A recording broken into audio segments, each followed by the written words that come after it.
kita lanjutkan karena waktu kita tadi udah habis ya, 10 menit. Oke, headline ini kalau misalnya kita aja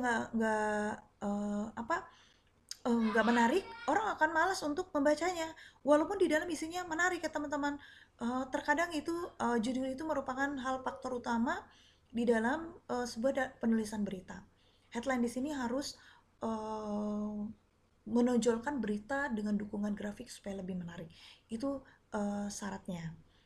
Oke, sekarang deadline. Deadline itu biasanya terdiri dari nama media massa, tempat peristiwanya, tanggal terjadinya peristiwa, tujuan menunjukkan tempat peristiwa, inisial dari media massa yang menyampaikan berita.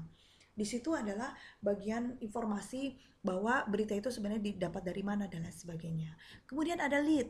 Apa sih lead ini? Nah, lead adalah unsur yang sangat penting dalam sebuah berita karena dapat menentukan apakah isi berita tersebut dibaca atau tidak oleh masyarakat atau publik. Lead ini juga dapat dikatakan sebagai inti dari sebuah berita.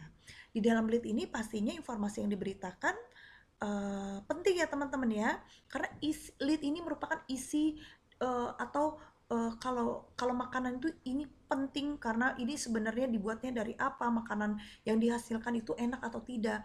Nah, lead ini adalah bagian faktor penting di dalam berita. Jadi tidak bisa kita anggap bahwa oh headline itulah yang paling penting, tidak. Semuanya berita penting, tetapi headline di sini adalah buka pintunya seseorang publik atau masyarakat yang ingin mengetahui berita yang ditulis oleh seorang jurnalis. Jadi suatu hal punya sisi istimewanya tersendiri ya. Bagian-bagian dari berita itu memiliki istimewa sendiri. Nah, yang keempat, body. Body itu adalah badan berita. Di dalamnya peristiwa yang dilaporkan itu apakah menggunakan bahasa yang singkat, apakah menggunakan bahasa yang monoton, apakah menggunakan bahasa yang kaku, atau apakah menggunakan bahasa yang terlalu berbelit-belit, itu adalah tergantung dari jurnalis menulis. Jadi body di sini juga faktor penting juga dalam sebuah berita. Karena apa? Karena body di sini juga disebut sebagai bagian dari perkembangan berita. Apakah berita itu akan dilanjutkan bersambung atau tidaknya. Oke ya. Oke, sekarang kita lanjutkan ke sifat-sifat berita. Seperti yang teman-teman lihat, sifat berita ini apa aja? Yang pertama, baru dan actual. Oke ya, peristiwa baru memiliki nilai lebih untuk dijadikan berita. Pasti, karena berita baru inilah yang justru dinanti-nanti oleh publik atau masyarakat ya. Kemudian penting, pasti harus dianggap penting oleh masyarakat. Apabila itu berita yang sangat monoton, tentunya orang-orang tidak akan mau menonton atau membaca berita yang sudah disajikan ya. Kemudian akibat. Akibat ini apakah berita yang disajikan memiliki dampak atau tidak bagi dia, bagi masyarakat dan bagi orang lain. Karena dampak di sini juga merupakan bagian penting dari sifat berita.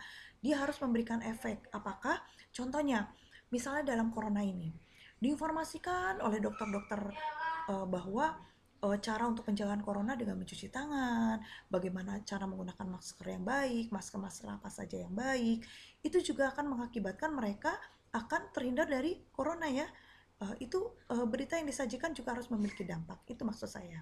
Kemudian jarak. Apa sih maksudnya? Masyarakat akan lebih tertarik dengan peristiwa-peristiwa terjadi di sekitar mereka untuk dijadikan berita. Oke, kenapa? Karena jarak yang dibutuhkan oleh masyarakat adalah bagaimana dia bersosialisasi, dapat mengantisipasi dari permasalahan yang ada.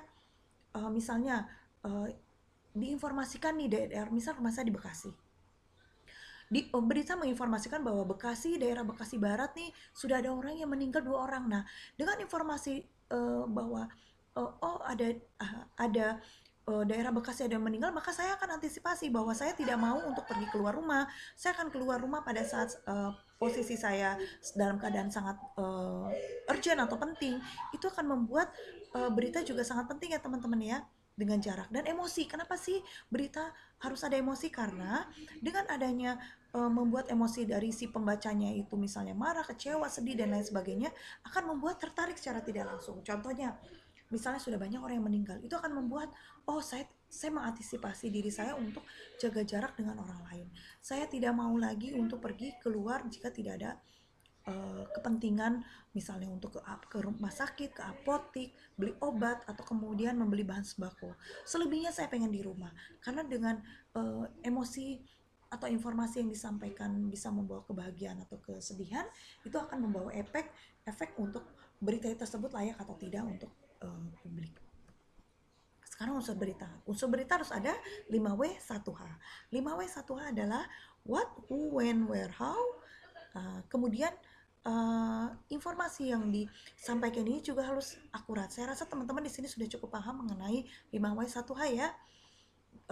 Bahwa di dalam berita ini kenapa harus ada 5W1H, agar itu tadi sistematis, yang tadi saya sampaikan, syarat untuk membuat berita harus sistematis supaya semuanya terencana, terstruktur, bahwa orang yang akan membaca itu akan mengerti dari awal hingga akhirnya kejadian suatu peristiwa akan detail. Seperti itu ya teman-teman ya.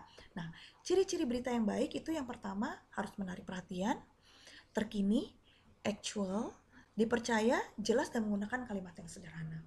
Untuk menghasilkan berita yang baik dan efisien, syarat yang tadi harus dilakukan itu merupakan syarat mutlak ya, sama seperti syarat dalam membuat berita. Menarik perhatian sudah pasti.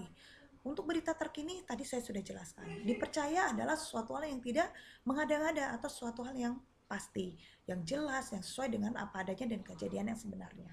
Jelas menggunakan kalimat yang sederhana, maksudnya adalah tidak menggunakan kata-kata yang berbelit-belit agar pembaca, kemudian orang yang menonton paham dengan apa yang disampaikan oleh seorang jurnalis kepada masyarakat. Oke, 10 elemen berita teman-teman bisa baca ya di sini ya. Elemen berita ini adalah bagaimana ketepatan waktu dalam menyampaikan berita, kedekatan atau kemiripannya seperti apa, konsekuensi atau dampaknya yang dihasilkan berita seperti apa, kemenonjolan atau ketenaran, itu juga merupakan satu poin yang penting ya. Kemudian elemen berita juga bisa ada dalam bentuk drama, ada bentuk keanehan, keganjilan, atau keunikan, itu yang paling penting. Kemudian konflik sudah pasti. Menarik ya untuk dibaca elemen berita. Konflik, seks, mungkin juga itu bagian untuk orang-orang dewasa sangat menarik. Kemudian emosi atau naluri, tadi saya sudah membahas masalah berita-berita yang menghasilkan emosi, kegembiraan atau kekecewaan. Kemudian kemajuan. Dari ke-10 elemen berita ini bisa dijadikan sebagai bahan berita untuk dicari teman-teman nih. Sebenarnya saya mau ketenaran, saya akan mencari apa. Kemudian saya mau cari ketepan waktu, teman-teman akan mencari informasinya ke mana. Itu yang akan menentukan seorang jurnalis akan mengarah atau menulis ke arah mana. Seperti itu ya. Oke, sekarang kode etik jurnalistik. Teman-teman bisa lihat, ada independen, sudah pasti, akurat, berimbang, tidak memiliki etikat buruk, itu sudah pasti. Kemudian profesional, harus menunjukkan profesionalnya sebagai seorang jurnalistik. Kita tidak boleh menyuap. Mencari informasi hanya dibutuhkan dari satu sumber, itu juga tidak boleh. Seorang jurnalis harus bisa mencari sumber, berbagai macam sumber, agar informasi yang didapat menjadi lebih efektif, efisien, kemudian sesuai dengan apa adanya. Harus berimbang, tadi saya sudah jelasin ya, tidak boleh memihak satu pihak. Oke, tidak melakukan pemberitaan bohong, fitnah, sadis, atau cabul. Itu juga sebagai kode etik jurnalistis yang tidak boleh dilakukan oleh seorang jurnalis. Karena masyarakat punya hak untuk mendapatkan berita yang baik, berita yang benar, berita yang aktual. Itu adalah hak dari warga negara ya teman-teman ya. Jadi seorang jurnalis juga memiliki kode etik, berhak untuk menyampaikan berita yang baik, jujur, terpercaya, dan aktual. Oke, di sini juga teman-teman bisa baca, tidak melakukan penyalahgunaan profesi, tidak menerima suap, mempunyai hak tolak, tidak menulis mempublikasi terhadap sara, kemudian suatu hal golongan, membagus-baguskan dari budaya tertentu, itu juga nggak boleh. Tetap menghormati kehidupan pribadi seseorang untuk kepentingan, walaupun itu untuk kepentingan publik, tetap harus ada menjaga nama baik seseorang ya, karena seorang jurnalis tidak berhak untuk menentukan bahwa orang ini atau salah atau tidak. Yang bagian menentukan orang ini salah atau tidak itu adalah bagian hukum. Jadi seorang jurnalis hanya menceritakan apa saja dan apa adanya berita yang ada. Kemudian segera mencabut meralat apabila salah dalam pengucapan atau dalam penulisan berita. Kemudian layani hak jawab dan hak koreksi secara profesional. Kode-kode etik yang dimiliki oleh tadi jurnalis harus sangat dipegang teguh, tidak boleh melenceng dari aturan dan kode etik yang berlaku ya teman-teman ya. Oke, sekarang 15 cara membuat berita yang benar. Oke, 1, menemukan peristiwa untuk dijadikan berita, pencarian sumbernya, wawancara, lakukan observasi, mencatat hal penting, membuat kerangka, menulis teras, menulis sisi berita, kemudian menyuntingkan berita, tidak mengandung fitnah, pasti ya, tidak menunjukkan unsur kekerasan, apalagi seksualitas, perjudian,